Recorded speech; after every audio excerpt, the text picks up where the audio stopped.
le merle. Je vais écrire à ma table, tout m'y porte, l'encrier, le feu, l'heure et l'irritable, et la vierge du papier. Source où l'âme qui se penche voit flotter ses rêves bleus, qui ne sait, aux pages blanches, ton attrait miraculeux. Nu où l'ombre se balance, ce caprice en mouvement, cadre où glisse la nuance, fugitive du moment. Où l'idée auguste et sainte fait chatoyer ses émaux, exempte de la contrainte et du supplice des mots.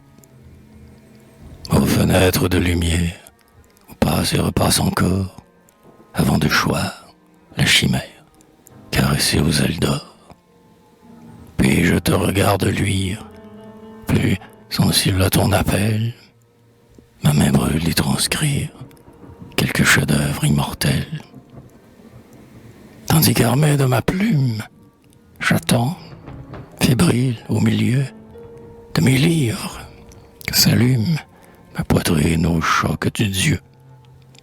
Moi qui n'ai pour paysage que la nuit des toits mêlés, j'entends soudain d'une cage voisine un merle siffler. L'horizon sinistre ploie, mais ce champ gonflé d'azur, pétillant, ivre de joie, met du soleil sur le mur. Il jette avec brusquerie au visage de verglas de l'hiver la griserie printanière du lilas. Un parfum de violette ressuscitant en moi l'écho des carillonnantes fêtes de Pâques et du renouveau. C'est votre faste, ô verdure, c'est l'aube et l'or des couchons qu'il reflète et le murmure de l'eau vive à travers champs. Il mire la transparence et l'ample tranquillité des grands bois pleins de silence et du ciel illimité. Toute ma foi revenue s'exalte aux alléluia que jette au vent, sous la nuit, un sentier d'acacia. Il rallume le fantôme, éteint de mes jours heureux. Je revois le puits, le chaume, l'abeille, le chemin creux. Un perron de vignes brunes, la prairie où vient le soir, le village au clair de lune et l'élan du clocher noir. À ces images rustiques, il juxtapose un tableau de féerie où les portiques carillonnent de jets d'eau. Mon enfance émerveillée retrouve songeuse au bout de l'allée ensoleillée, le palais rose debout. Toute la gloire où j'aspire, sous les ormes spacieux, m'accueille avec le sourire des déesses aux grands yeux. Ouais, ce merle m'a croisé, ouvré d'or à l'infini, un parc mouillé de rosée, aux terrasses de granit. D'un trait solide, il étale, faisant brèche à mes cloisons, une suite triomphale de cascades et d'horizons. J'oublie à sa mélodie le livre ouvert devant moi, tant que la plume engourdie roule, inutile à mes doigts. Plein de virile assurance, ce tri simple et perlé me démontre l'impuissance où je suis de l'égaler. Il n'y a rien, muse incertaine, ouvert que nous essayons, qui fasse ainsi l'âme pleine d'harmonie et de rayons. Cet oiseau, sûr de ses charmes, me lance un défi moqueur. Il faut lui rendre les armes et le proclamer vainqueur. Reste vierge, aux blanches pages, inhabile près de lui, où prendrais-je le courage de te noircir aujourd'hui?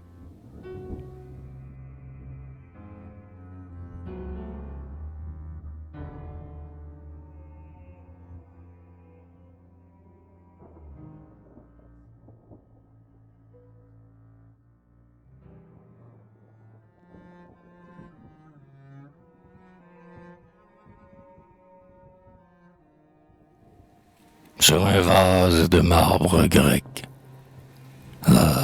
ce que le génie a couvé de sa flamme, noble ami du silence et des longs soirs dorés, ce qu'exprime ton marbre aux reliefs inspirés, mieux qu'un vers éclatant, m'entre en chantant dans l'âme. Je pèle le secret feuillu de ta cloison, je doute si Tempé m'ouvre son horizon, ou si le ciel m'éclaire un vallon d'Arcadie. Je ne sais si je vois des hommes ou des dieux, et quel rite, heurtant les couples furieux, de flûtes et de tambours remplis l'ombre assourdie. Les accords les plus doux qui résonnent dans l'air n'ont jamais la douceur de ceux qu'on imagine. Ô berger, sans frapper mes oreilles de chair, ton chant muet m'emplit d'une extase divine.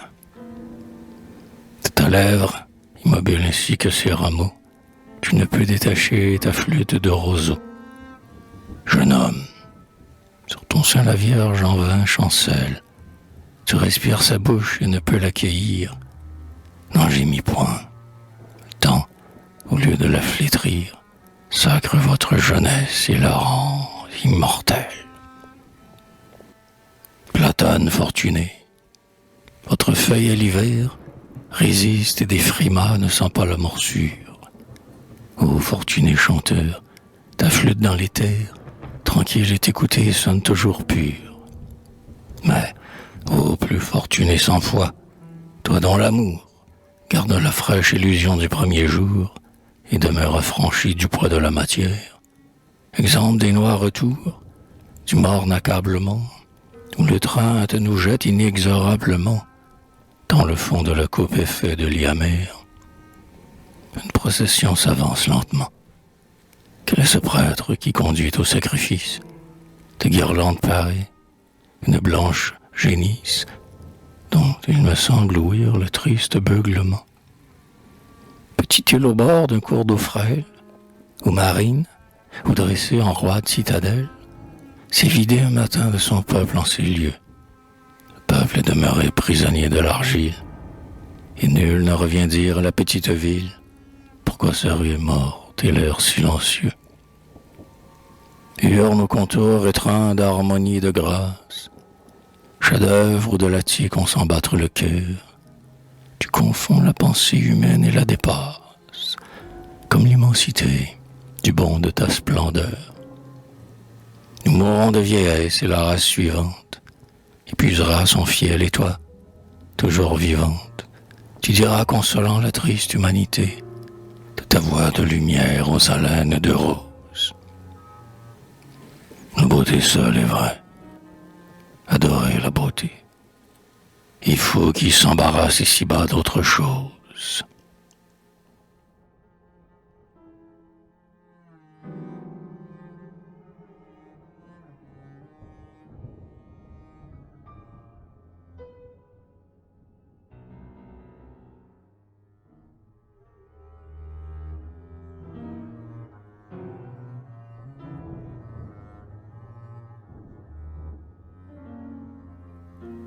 Ode à Jean Mauriace, pour l'anniversaire de sa mort. Mauriace, pour fêter ce jour anniversaire, où tu pris place au ciel comme un astre lointain, je rends visite au lieu où la parque adversaire a filé ton destin. Tout y redit ton nom, l'octroi, la grille nue, il fait que la brise agite doucement l'église de Montrouge au bout de l'avenue et son clocher roman. Avril fléchit les cœurs d'une tiède caresse. Je respire avec joie au sortir de l'hiver ce souffle parfumé, tout chargé de promesses qui circulent en tes vers. Comme avril, ta venue a balayé les brumes et d'un feu salutaire exaucant nos désirs sur le pample fouetté d'orage et d'écume, rétablit les zéphyrs. Je me souviens, j'errais en proie au sombre doute, j'étouffais dans la nuit d'un horizon fermé, et, soudain, je te vois resplendir sur la route, comme un phare allumé. Je te vois comme Hercule aux flèches redoutées, purger l'air des poisons qui l'infestaient encore, et renouer au front des muses insultées, leur diadème d'or. Tu nous prêchais, des sceaux démasquant l'impudence, un simple doigt docile au nombre et bien appris, sur le génie inculte, hérissé d'ignorance, emportera le prix. Copiez-moi la veille, on sait larcin champêtre, rentrant lourde au logis d'un miel riche amassé, et sachez que ce n'est qu'en imitant les maîtres qu'on les peut surpasser. L'esprit scelle du frein d'une contrainte heureuse, même un barbare a dit qui se contient sa croix, telle une gerbe d'eau jaillit plus vigoureuse d'un orifice étroit. Soyez nus comme l'onde et comme la lumière, rejetez l'artifice et les faux ornements. Il n'est rien d'imprévu, l'art est une matière à l'épreuve du temps. Et surtout, renonçant à bâtir sur le sable, fondez-vous le son d'Athènes, ma cité, où les sages savaient, sous les traits de la fable, cacher la vérité. Ainsi, par la parole ensemble et par l'exemple, tu confessais Pallas, enflammé pèlerin. Ton geste d'apôtre érigeait le vrai temple et semait le bon grain. Au bord de notre Seine où l'herbe reverdit était comme une invite à nos jeux inspirés, ton génie avait fait refleurir l'Arcadie et ses fastes dorés. Je m'assis à ton ombre et j'usais l'heure brève à voir se peupler l'air de forme et de clarté. L'Olympe s'éveillait. Ce n'était pas un rêve, mais la réalité. J'ai vu Cyprine un soir, comme je voilais, que le train de ceinture émeut de son fracas. J'ai senti sa présence odorante, aussi vraie que la vôtre, au lilas. J'ai vu Phœbus, Dieu jeune, à l'ardente crinière, sous la voûte des bois. J'ai vu, même, un matin, Diane nue aux mains des nymphes chambrières qui l'essuyaient du bain. J'ai vu Pan révérer dans son rustique empire, Silène débouchant d'un enclos maraîcher, que sa lourde bouteille élargissait d'un rire et faisait trébucher. J'ai vu fuir la naïade aux tresses dénouées et le satyre espiègle au bond de chèvre ardent, cueillir au point du jour les pommes embuées pour y planter ses dents. Avec toi, Moréas, affranchi de la ville, j'ai gravi des sentiers de roses et de jasmin. J'étais là quand surgit la plaintive Érifile, au détour du chemin. Et ce fut comme au jour Pétrarque vit l'or, tant tu ne pouvais plus, de toi-même oublieux, ni détourner tes pas de cet éclat d'aurore, ni détacher tes yeux. Tu la dévisageais d'une instance si neuve que jusqu'au fond de l'être on la vit tressaillir. Tel aîné ou Didon, sous tes voiles de veuve, t'a forcé à rougir. Ta voix, refuge aimé de ces époques nues, m'enseignait le pouvoir redoutable des vers, qui savent, Kéros, ravir Diane ou nu, Eurydice aux enfers. Ô voix miraculeuse, où mon âme exilée retrouvait sa patrie et son enchantement, c'est mon affliction que tu t'en sois allé si précipitamment. Mais du moins, si la mort nous laisse instruire des choses, et si l'âme en voyage à travers l'infini, garde encore, en dépit de ces métamorphoses, de nous quelques soucis. Réjouis-toi de voir se joindre à ta phalange, aimé, au confident de tes émois mortels, au maître, un sang nouveau dressé pour ta louange, au pied de tes autels. Signe que ton renom sur la terre où nous sommes, à jamais, sûr de croître, en route vers l'azur, sonnera sur la lèvre et dans le cœur des hommes, d'âge en âge plus pur. Pour moi, toujours actif à te marquer mon zèle, je n'ai rien retranché de la jalouse foi, qui, dès le premier jour où m'ont poussé des ailes, m'a rangé sous ta loi. j'ai composé ces vers tout remplis de ta gloire, assis sous ta fenêtre, à l'ombre des talus, ami cher, et je les dédie à ta mémoire, tels qu'ils me sont venus. Priant que le sonore éther, source de vie, l'air mobile, les vents, messagers musicaux, et l'aile de l'amour à qui je les confie, t'emporte les échos.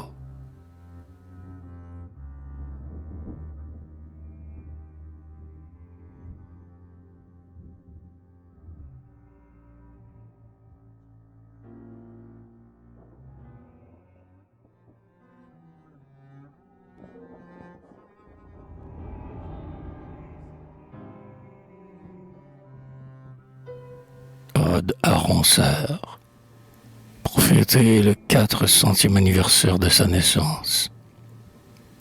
Oïs, Phoibos, Dieu de lumière, ma prière fait que je puisse avec art forger d'un or sans mélange la louange du maître ouvrier Ronsard. Soit que d'aventure il erre, solitaire et pensif au fond des bois, épiant ce que nature lui murmure de sa plus secrète voix. Soit qu'il célèbre en vers tendre sa Cassandre, Marie à la joue en fleurs, ou que d'une voix dolente il lamente, chaste Hélène, ta rigueur. Soit qu'à l'ombre de la treille il éveille à l'escrime du couplet, Ballot, Baïf, son fidèle, et Jodelle, et son plus cher du Bellay. Au cas d'un poumon farouche, il embouche, comme un roncevaux, le corps, et taille à grands coups d'épée, l'épopée de Francus, issu d'Hector. Ou que, jaillit de son air, téméraire, d'un trait d'aigle impétueux, il aille, par avant la foudre, noir de poudre, ravir l'ode au fond des cieux. Toujours, d'un grave ou doux style, il distille l'ambroisie et ses accents, comme une haleine pâmée, dit Dumay, saoule l'âme avec les sens. Toujours, sa bouche confesse la sagesse, sans rien de vil adulé.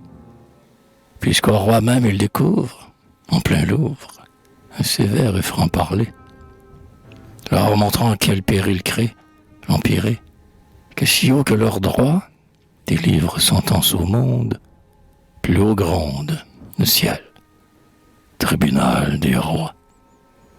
Il sait d'une rose en cendre faire entendre qu'ici-bas l'essentiel consiste à cueillir d'emblée l'heure ailée pour en épuiser le miel.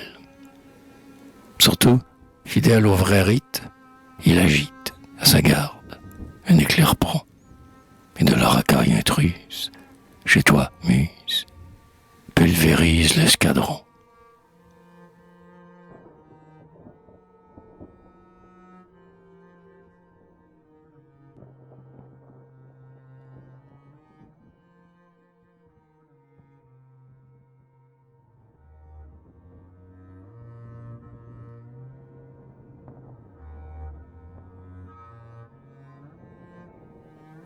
Que de celui révère au bon père, qui, miracle sans égal, de l'un jusqu'à l'autre pôle, fit en Gaule bouillonner l'onde au cheval. Ô toi qui de la dépouille, de la pouille et de Thèbes a construit, pour notre âge, de main fait, un trophée dont l'univers s'éblouit, qui menant Pégase bois dans la Loire, et pliant tout sous tes lois, sut te rendre sur la terre, tributaire, jusqu'au sceptre des Valois. Toi qui repeuplas la cime du sublime Olympe, un temps dévasté, et des dieux d'apothéose, saint de rose, rouvrit l'immortalité.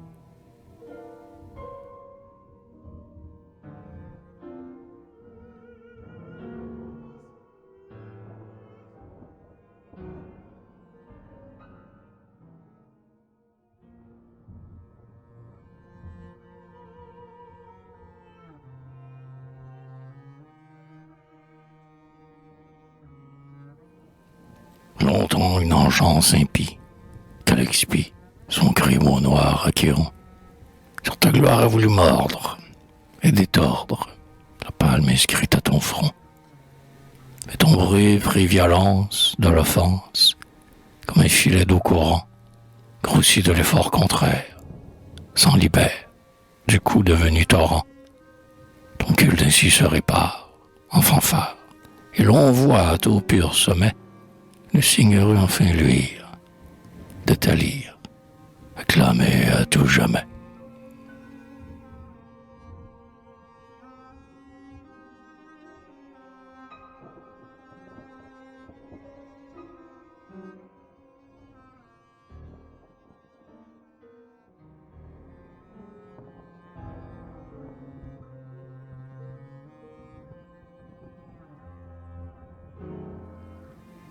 Qu'un russe trignard s'éblouisse d'artifice, puéril de clinquant, qu'à ta substance il préfère la chimère, image de son néant.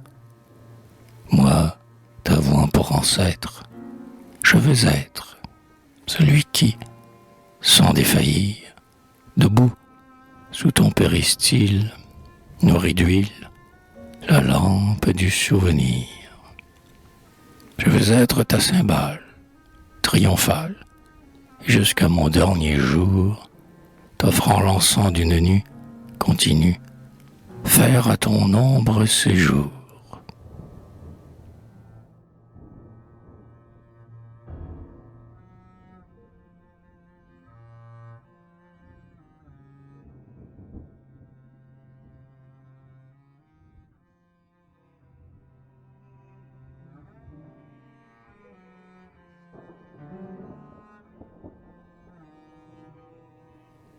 Depuis qu'au sombre royaume, son fantôme, plein le soleil aboli, 4 siècles n'ont pu faire, sur sa pierre, déferler la vague.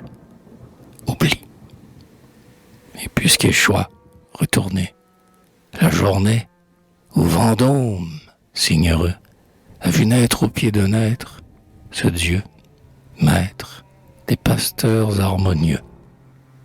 Vous, dont il reste le guide et l'égide, jeune disciple roman, entonné à son adresse, d'allégresse, insonore et au pan, sur la frêle chanterelle et sur les cuirs vainqueurs, et au pan, bout de flamme dans les âmes, et au pan, dans les cœurs.